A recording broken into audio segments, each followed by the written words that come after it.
কত করে বললাম, কত করে বললাম, হ্যাঁ সেই এক শিডিউল, এক রোজকার এক কথা।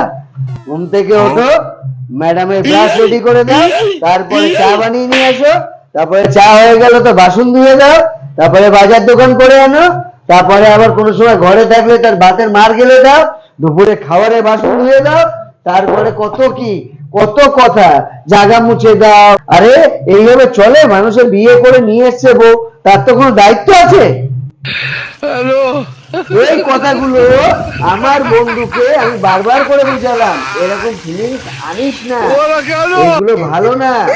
এই ফিলিংস আনলে তোর ঘরে অশান্তি হবে। একদিন বলেছে বউকে, বউ সেটা চোরা এমন কেলিয়েছে না, এখন সিদ্ধা হসপিটাল। বললাম বলিস না, ভূকম্প হবে, সুনামি হবে, এইসব ঝেলতে পারবি। বিয়ে করেছিস নতুন নতুন, বাল পাকামি করিস না। যাও যাও যাও, চা করতে যাও।